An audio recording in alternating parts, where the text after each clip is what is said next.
before I start this video, I would like to say one thing. First, overrated does not mean a player is bad, because I know Russell Westbrook fans are already commenting down below, how dare you say Russell Westbrook's overrated, he averaged a triple-double, blah blah blah. I know all the talking points, I know it all, but I'm going to sit here and I'm going to go over 5 reasons why I believe Russell Westbrook is overrated.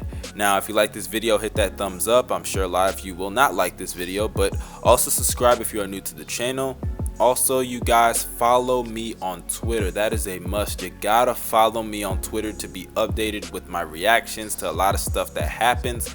So without further ado, let's get on with 5 reasons why I believe Russell Westbrook is overrated. Number 1, triple doubles. Now, averaging a triple-double is an amazing feat, okay? Don't get me wrong, it's amazing. But to this day, I do not understand why people just look at the box score of players in games, or sometimes they just look at the points, rebounds, and assists, and they just come to this conclusion that they're this great player that is untouchable. And that factors into Russell Westbrook primarily last season. People say, oh my god, this guy averaged a triple-double. It might be the greatest season of all time. Hell no, okay? Hell no. First of all, Russell Westbrook can average 30. We know that. That's great. He can get 10 assists. He did that the year prior. But he got 3 more rebounds this year. Mistake me if I'm wrong. Now, how did he get all those rebounds? Now, let's just face the facts. This is reality.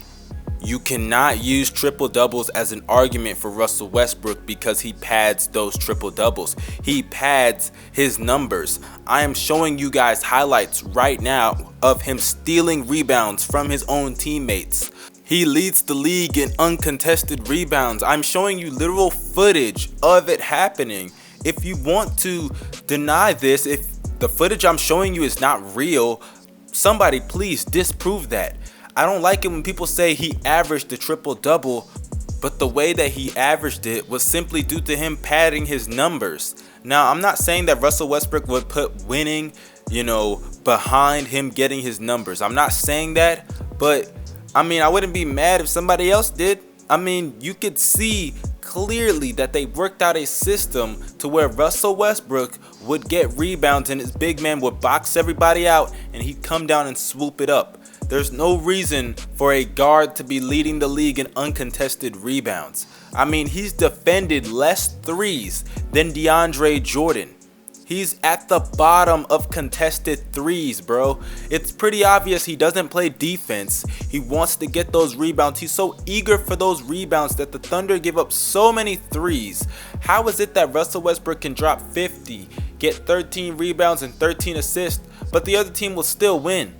I mean, come on now. It's pretty obvious because whenever he's on defense, he's not guarding somebody. He leaves people wide open so he can pad those rebounds. So I don't want to hear no triple-double nonsense, because at the end of the day, he's padding it and it's not really resulting in that many wins as you may think.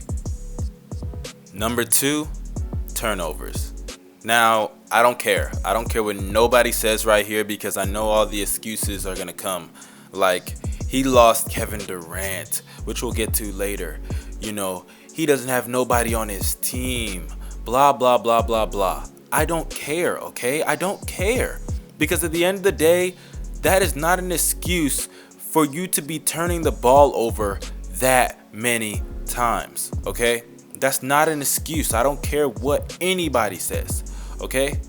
Russell Westbrook, over the course of his whole career, not just this year, but over the course of his whole career, has made a living off of turnovers. Yes, turnovers. I mean, it just gets to the point where how many times are you going to turn it over, man? I mean, his turnovers are just bad passes in general. I mean, when you watch how many turnovers he commits a game, when you're at 6 turnovers a game, come on, man. I mean, Jesus Christ. How many times do you have to turn it over for you to realize that you got to change the way you play? And I understand people are going to say the way Russell Westbrook plays, he's out of control sometimes, but there's a way that you can change up your game to where you can be effective and you can take a step back. But Westbrook is not willing to do that, and he was never willing to do that when he was with KD. Let's just look at Chris Paul. Chris Paul, because I know people are going to say the lack of talent excuse, but Chris Paul, the best player he ever played with was who? David West? Tyson Chandler? Trevor Ariza? I mean, come on now. I mean, Tyson Chandler reminds me of Steven Adams. I mean, David West reminds me kinda of a better version of Enes Kanter. Obviously, he plays defense, so that's where the better part comes from. And in all those years with that talent around him, Chris Paul, the most turnovers he ever averaged was 3. And besides that, it all consists of 2.3, 2.5, 2.5, 2.2, 2.1, 2.3, 2.3, and I mean, it doesn't get any higher than 2.5. I mean, you can change your style of play, but Russell Westbrook is not willing to make that sacrifice for some strange, idiotic reason. He believes too much in hero ball to the point that he feels like he has to do everything, and he commits too many turnovers on so many bad passes. You know how many full court passes I will see him throw to Enes Kanter or to Steven Adams, and then, you know, it'll just be tipped, or he'll just throw some wild pass out of nowhere. I mean, he does too much and he's not controlled in his game, and I don't want to hear the lack of talent excuse, because I just gave you Chris Paul and he had that talent in Kevin Durant, the second best player on the planet. And still with Kevin Durant, he still had high turnovers. So I never want to hear no excuses for Russell Westbrook's turnover problem, because there are none. Number 3, terrible defense. Now, a lot of people have talked about how Steph Curry and James Harden have been bad to terrible to subpar defenders. But the reality is, Westbrook is far inferior to both of them when it comes to defense. Among players playing 25 minutes per game, Westbrook ranks second to last in shots contested per game, only ahead of Jamal Crawford, who's regarded as one of the worst defensive guards in the NBA. People point to his respectable 1.6 steals per game, and they say, oh man, he's a great defender, but the steals often come when he gambles, and more often than not, he pulls himself out of position to steal the ball. Not only is Westbrook a subpar help defender, but he's also a horrible, and I mean horrible, isolation defender. He ranks 136 out of 144 qualified players in isolation defense and allowing 1.29 points per possession. Players shoot an astounding, and I mean an astounding, 77% from the field when in isolation with Westbrook. So pretty much, his defense is about as awful as James Harden when it comes to ISO. So man, stop overrating his defense, stop looking at the steals and saying that he's a great defender. Because by that logic, Steph Curry probably was the best defender in 2016.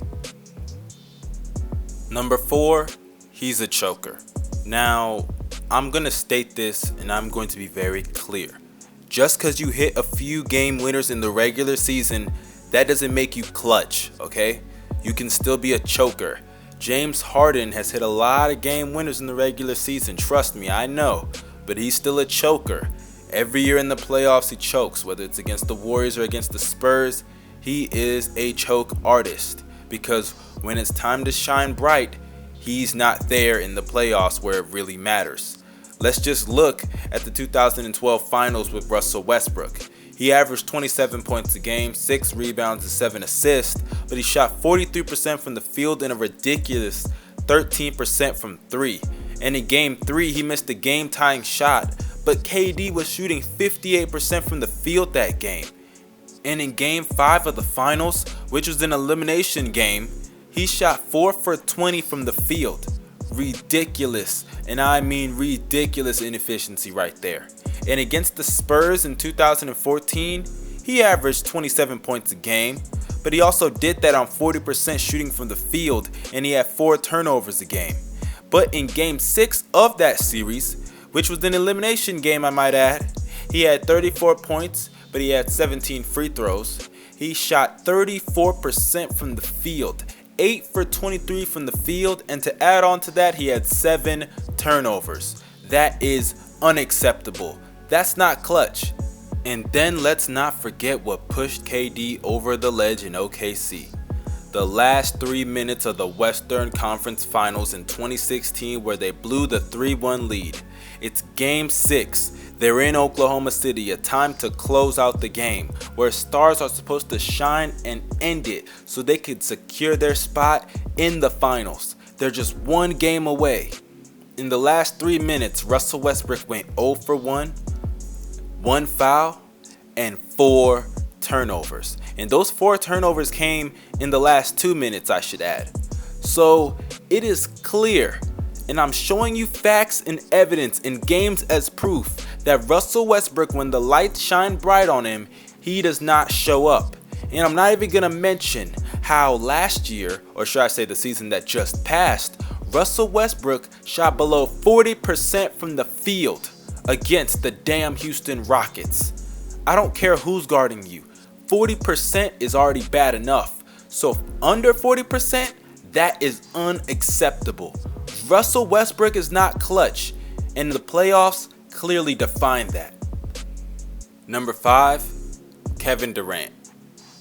Now, this is something that I really should explain in depth. I don't need facts, I don't need stats to back this up. This is just common sense. Any real basketball fan that's unbiased and faces this situation with its reality needs to come to grips that Russell Westbrook had the second best player on the planet.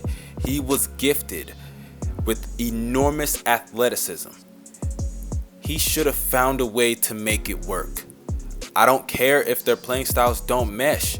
You got to be able to change up your game in order to mesh with the talent around you. He had James Harden. He had Ibaka. He had Kevin Durant. And what did he do with it? He got them to the finals, or should I say they all went to the finals in 2012, and he choked. Yes, James Harden didn't help matters as well, but it's not like Westbrook did his part. Kevin Durant is the second best player on the planet. Give him to Steph Curry, which he has right now, and we see what they're doing. Give him to Damian Lillard. Watch what he'll do. Give him to Kyrie Irving. Hopefully Kyrie Irving, when he matures, can become a player who can work with Kevin Durant. My point is, great players are supposed to conform their game to mesh with the talent around them, and Russell Westbrook has shown that no matter what you give him, because he had the second best player on the planet, and he still failed. He shows that no matter what you give him, it's not going to be enough, because he's not willing to make the sacrifice. He's not willing to put his ego, his pride aside for teams to win. It's all about the numbers. It's all about the accomplishments. But where's that going to get Russell Westbrook? It's going to get him in the Hall of Fame, but it's not going to make him a legend, because at the end of the day, that's what's stopping him, his ego.